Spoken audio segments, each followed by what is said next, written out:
ಚುನಾವಣಾ ಅಕ್ರಮಗಳಿಗೆ ಬ್ರೇಕ್ ಹಾಕೋದಕ್ಕೆ check post open ಮಾಡಲಾಗಿದೆ. ಆದರೆ ಕೊಡಗು ಕೇರಳ ಅಂತಾರಾಜ್ಯ ಚೆಕ್ ಪೋಸ್ಟ್ನಲ್ಲಿ ಮಾತ್ರ ಯಾವುದೇ ಚೆಕಿಂಗ್ ಇಲ್ಲ. ರಿಪಬ್ಲಿಕ್ ಕನ್ನಡ ರಿಯಾಲಿಟಿ ಚೆಕ್ನಲ್ಲಿ ಸಿಬ್ಬಂದಿಯ ನಿರ್ಲಕ್ಷ್ಯ ಬಟ್ ಆ ಬಯಲಾಗಿದೆ.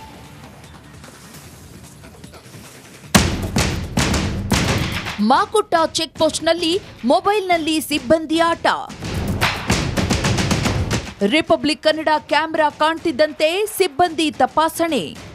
ಲೋಕಸಭಾ ಚುನಾವಣೆ ಘೋಷಣೆ ಆಗ್ತಿದ್ದಂತೆ ಎಲ್ಲ ಚೆಕ್ ಪೋಸ್ಟ್ಗಳಲ್ಲಿ ಚೆಕಿಂಗ್ ಮಾಡಲಾಗ್ತಿದೆ. ಆದರೆ ಕೊಡಗು ಕೇರಳ ಗಡಿ ಭಾಗವಾದ ಮಾಕುಟ್ಟ ಚೆಕ್ ಪೋಸ್ಟ್ನಲ್ಲಿ ಮಾತ್ರ ಯಾವುದೇ ತಪಾಸಣೆ ಇಲ್ಲ.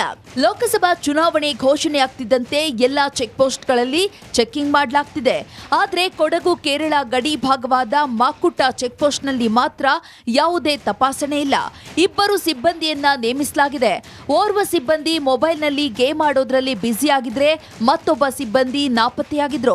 ರಿಪಬ್ಲಿಕ್ ಕನ್ನಡ ರಿಯಾಲಿಟಿ ಚೆಕ್ ವೇಳೆ ಸಿಬ್ಬಂದಿ ಬೇಜವಾಬ್ದಾರಿ ಬಟಾ ಬಯಲಾಗಿದೆ. ಚೆಕ್ಕಿಂಗ್ ಹೇಳುವಂಥದ್ದೇ ಇಲ್ಲ, ಒಂದಿಷ್ಟು ಚೆಕ್ಕಿಂಗ್ ಇಲ್ಲ. ಕೇರಳದಲ್ಲಿದೆ, ಇಲ್ಲಿ ಮಾತ್ರ ಅವರು ಒಂದಿಷ್ಟು ಮಾಡಿಲ್ಲ. ರೆವಿನ್ಯೂ ಅವರು ಇಲ್ಲ. ಆ್ಯಕ್ಚುಲಿ ರೆವಿನ್ಯೂ ಅವರು ನಮ್ಮ ಪಂಚಾಯತಿಯವರು ಇಲ್ಲೆಲ್ಲ ಲೋಕಲ್ ಅವರು ಮಾಡಬೇಕು. ಅವರಿಗೆ ಇನ್ನೂ ಚುನಾವಣೆ ಘೋಷಣೆ ಆಗಿದೆ ಅಂತಲೇ ಗೊತ್ತಿಲ್ಲ ಅವರಿಗೆ. ಅದು ಅದ್ರ ಪಾಡಿಗೆ ಹೋಗುತ್ತೆ, ಅದ್ರ ಪಾಡಿಗೆ ಬರುತ್ತೆ. ಕೇರಳದಲ್ಲಿ ಮಾತ್ರ ಇದೆ.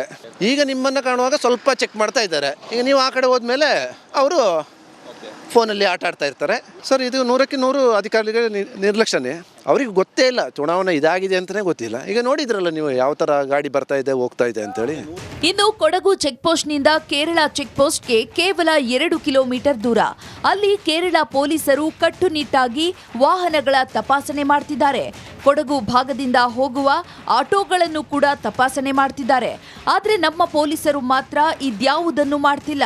ಇನ್ನು ಅಂತರರಾಜ್ಯ ಚೆಕ್ ಪೋಸ್ಟ್ಗೆ ಕಂದಾಯ ಇಲಾಖೆಯಿಂದ ಒಬ್ಬರು, ಶಿಕ್ಷಣ ಇಲಾಖೆಯಿಂದ ಒಬ್ಬರು ಸಿಬ್ಬಂದಿಯನ್ನ ನೇಮಿಸಿರೋದನ್ನ ಹೊರತುಪಡಿಸಿದ್ರೆ ಹೆಚ್ಚುವರಿ ಪೊಲೀಸ್ ಸಿಬ್ಬಂದಿ ನೇಮಕ ಮಾಡದಿರುವುದು ವಿಪರ್ಯಾಸ. ಶೇಷಗಿರಿ ಮುಂಡಹಳ್ಳಿ, ರಿಪಬ್ಲಿಕ್ ಕನ್ನಡ, ಕಾರವಾರ.